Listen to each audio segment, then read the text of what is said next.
लचरिया राजा जी झुर झुर बहेला पवनवा। वाह, इतना बवाल गाना प्रिया सोनी और खेसारी लाल यादव का, भाई साहब मैं सोचा नहीं था ऐसा देवी गीत। सेवक का दुआरी अइली ऊंचा रे पहाड़ ऐसा बता दूं ना तो इस गाने में ना प्रिया सुहानी को लिया गया, ठीक है। ऐसे दूसरा गाना में खेसारी भैया को लेना था, खेसारी भैया को, लेकिन इस गाने में ले लिया। और अच्छा बात है प्रिया सुहानी के लिए कि देवी गीत से ही भाई साहब क्या शुरुआत हुई है। गाना जो है ना बता दूं ना तो प्रिया सोनी और खेसारी लाल यादव का इसमें जो गाना है, खेसारी भैया ने फिर से वही पहला अंदाज में वो हारमोनियम लेकर के, और बाबू गाना ये आप लोग सुनिएगा ना तो लगेगा कि हाँ पूरा देवी गीत सुन रहा हूँ।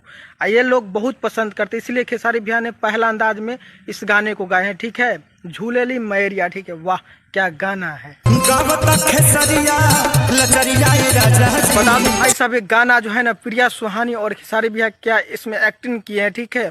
और भाई साहब पूरा देवी गीत वाला पूरा फ्लेवर देता है इस गाने में, ठीक है। और इस गाने को बात किया जाए तो वही से पुराना राइटर खेसारी भैया का कृष्णा बेदर्दी जी ने इस गाने को लिखे हैं, ठीक है। और वास्तव में जब गाना बजता है तो दिल छू लेता है। और बता दूं भाई साहब ये गाना जो है ना जो वेस्ट भोजपुरी से गाना आया है, ठीक है। तो आप लोग भी जाके एक बार जरूर यार गाना सुनिए, ठीक है, क्योंकि वायरल प्रिया सुहानी का गाना पहला आया है खेसारी लाल यादव का। तो प्लीज आप लोग जाके सुनिए, ठीक है। बाकी अपडेट है बहुत जल्द में नए वीडियो के साथ। वीडियो देखने के लिए आप लोग का बहुत धन्यवाद।